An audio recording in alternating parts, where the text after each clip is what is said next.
Welcome back from the नाज़रीन। बात कर रहे हैं पाकिस्तान के हवाले से, पाकिस्तान की इकॉनमी के हवाले से, आने वाले मुस्तकबिल के हवाले से। आर्मी चीफ जो हैं उन्होंने ताजरों से, सनतकारों से मुलाकात की। बड़े बड़े नाम वहाँ पर मौजूद थे जो हर कोई अपनी जगह पे एक कामयाब फ़र्द है और समझता है कि वो मुल्की मसाइल के हवाले से, तरक्की के हवाले से बड़ी तजवीज़ रखता है। वो तजवीज़ दी भी गई। काशिफ अनवर साहब हमारे साथ यहाँ पर मौजूद हैं। आप प्रेसिडेंट हैं लाहौर चैम्बर ऑफ कॉमर्स के, और आपने मुलाकात में ये तजवीज़ थी कि हमें इंतखाबात नहीं चाहिए, हमें इंतखाबात नहीं चाहिए, और हमें इससे पहले आर्मी चीफ जो हैं वो रोल प्ले करें एक चार्टर ऑफ इकॉनमी के लिए। उसके लिए तमाम पॉलिटिकल पार्टीज़ को बिठाएं और वो चार्टर ऑफ इकॉनमी करवाएं। काशिफ साहब, ये तो आप पे बड़ी जमहूरियत पसंदों की तरफ से जो, और मैं ख़ुद भी जमहूरियत पसंद ही हूँ, बड़ी तनकीद हो सकती है आप पे। देखें, वो मैं मुस्कुरा रहा हूँ जब आप ये स्टेटमेंट दे रहे थे, क्योंकि मुझ पर यह भी इल्ज़ाम है कि शायद लाहौर चैम्बर का इलेक्शन भी मेरी वजह से ही नहीं हो रहा। तो अब आपने मेरे ऊपर एक और इल्ज़ाम लगा दिया है। नहीं, वो दो साल के लिए जो आगे किया गया था, फिर वो सारे का सदर तो 2 साल के लिए ही है इंशाल्लाह, लेकिन कि भाई शायद मैं नहीं चाहता कि इलेक्शन ना हो, और high court, supreme court, DGTO सब के पीछे मैं ही हूँ। तो अब आपने मेरे ऊपर दूसरा इल्ज़ाम लगा दिया कि पाकिस्तान का इलेक्शन भी रुकेगा तो मेरी वजह से रुकेगा। बात यह है कि ये मौक़िफ़ हमारा आज का नहीं है। ये मौक़िफ़ इस्लामाबाद चैम्बर्स ने एक कॉन्फ्रेंस कॉल की थी, वहाँ पर 54 चैम्बर्स थे।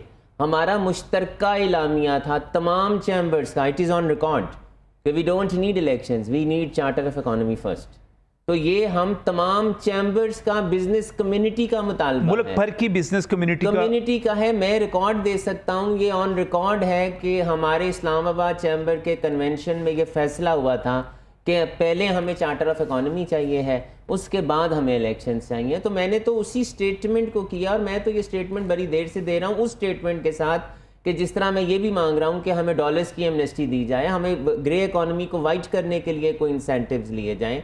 तो ये भी उन्हीं इकोनॉमी को बिल्ड करने और बूस्ट करने के लिए ये वन ऑफ द मेजर है कि आप पहले ये फैसला करें। देखिए, कब एक गवर्नमेंट आती है वो कहती है कि हमने चार्टर ऑफ इकोनॉमी में होना क्या चाहिए। देखिए, सारे एस्पेक्ट्स आएंगे कि आपने उसको अपने टैक्स के कल्चर को कैसे लेके चलना है, आपने अपनी जो कॉस्ट ऑफ डूइंग बिजनेस है उसको कैसे लेके चलना है, बैंकिंग को कैसे लेके चलना है। हमने लाहौर चैम्बर ने एक पेपर तैयार किया है चार्टर ऑफ इकोनॉमी के ऊपर, और हमने तमाम पॉलिटिकल पार्टीज़ को वो पेपर भेजा है कि आप इस पे हमारे साथ बैठें और बताएं, और अपने जो आपके इंतखाबात में आप अपना लाए अमल देंगे में उसमें शामिल करेंगे कि आपकी कंसिस्टेंसी ऑफ पॉलिसीज़ क्या होगी। आपने एक्सपोर्ट्स को बढ़ाना है, आपने इंपोर्ट्स को कम करना है, आपने इंडस्ट्रियलाइजेशन करनी है। अच्छा, इसके नतीजे में अगर कोई इस किस्म की मूव होती है चार्टर ऑफ इकोनॉमी को साइन करने के लिए या डिले के लिए, ये कितना डिले हो सकता है इलेक्शन? सर देखें, मुझे क्या पता कि कितना डिले हो सकता है, लेकिन ना पहले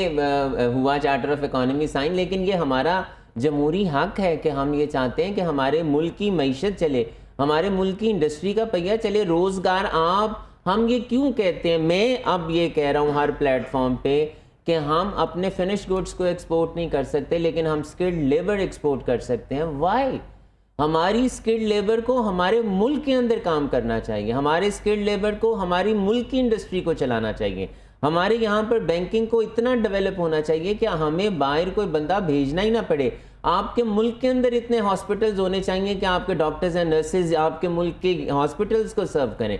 आपके मुल्क के आपके बैंक्स इतने होने चाहिए कि बजाय, मैं रिपीट चाहूँगा, इलेक्शन की बजाय चार्टर ऑफ इकोनॉमी, पहले चार्टर ऑफ इकोनॉमी फिर इलेक्शन, ये आपका मुताबिक। उसके जवाब में आर्मी चीफ ने क्या कहा? मुस्कुराहट, बहुत खूबसूरत सी मुस्कुराहट थी। कमेंट कुछ नहीं किया, कमेंट कोई नहीं किया, बट नोट वो कर रहे थे, और वो ना सिर्फ मेरा, वो हर एक का पॉइंट नोट कर रहे थे। उन्होंने पॉइंट नोट किया है। अब इलेक्शंस किस वक्त? अच्छा, एक अंदर की बात, वहाँ पे रिपोर्ट्स आ रही हैं सारी जगहों पे, मुख्तलिफ जगहों पे बहुत सारे लोग ट्वीट कर रहे हैं, इंफॉर्मेशन दे रहे हैं, पॉलिटिकल लोगों के नाम लिए गए। मुझे याद नहीं है, लेकिन लिए गए। अच्छा। कुछ नाम लिए गए, लेकिन मुझे तो मैं और क्या ऑन एयर अपनी एक स्टेटमेंट दूं, लेकिन मुझे नाम भूल जाते हैं। अच्छा, आपको नाम आपको याद नहीं है? मुझे नाम भूल जाते हैं, लेकिन कुछ देखें मैं नहीं। अच्छा, पसंदीदा लोगों के नाम लिए गए, नापसंदीदा लोगों, क्योंकि ये गलत किया, फला ने गलत, नाम नहीं आप बता रहे, लेकिन रेफरेंस में उन्होंने कुछ नाम लिए। लेकिन देखिए, मैं फिर बार बार बात ये कर रहा हूँ, नमाज मत पढ़ो जब तुम नशे की हालत में हो। आगे सियाको सबाक भी चेक कर लेना कि पहले क्या है बाद में क्या है। कुछ जब आप 2.5-3 घंटे 3-3.5 फिर घंटे जब आप चलती रहती है करते हैं तो आप बहुत सी बातें कर जाते हैं। तो अगर मैं किसी पूरी डिस्कशन में से एक फिक्रा उठा के बाहर ला के रख दूं कि उन्होंने ये कहा, तो मेरा ख्याल है कि ज्यादती वाली बात है। और वो डिस्कशन हो रही थी, मैं तो फिर बार बार कह रहा हूँ कि जो मेन था वो यही था कि जो इस पूरी मुलाकात, क्योंकि हम प्रोग्राम के आखिर में बढ़ रहे हैं, इस पूरी मुलाकात के बाद आपके ज़हन में क्या खाका बनता है अपनी, क्योंकि हमारी मईशत दावे हम बहुत करते रहे, इवन नवाज शरीफ साहब के दौर में इकॉनमी की बढ़ोतरी की बात की गई, इमरान खान साहब अपने तौर पे इसकी एक तशरीह करते थे कि हमने ये बेहतर कर लिया, कोरोना आ गया, फलां हो गया। इसहाक डार साहब की वापसी के बाद बड़ी खूबसूरत की कि उन्होंने पाकिस्तान का और सऊदी अरब के रेफरेंसेस दिए। उन्होंने ये कहा कि ये दोनों मुल्क कलमे पे बने हैं, ये दोनों मुल्कों का मतलब भी एक ही है, पाक यसरब और पाकिस्तान। उन्होंने ये रेफरेंस भी दिया। मैं भी एक तकरीब में इस हद तक रेफरेंसेस दिए उन्होंने। जी, मैं भी एक तकरीब में क्या था और उन्होंने जो था पाकिस्तान की रिजेम्बलेंस जो थी मदीना के साथ, यसरब से जब उसका नाम तब्दील हुआ, और तैयबा उन्होंने कहा था रियासत मदीना नहीं, असल लफ्ज़ नाज़रीन उन्होंने जो कहा था, मुझे मैं उसको पूरा बयान कर देता हूँ जो मैंने खुद सुना था। उन्होंने कहा था कि कलमे की बुनियाद पर 2 रियासतें आज तक बनी हैं।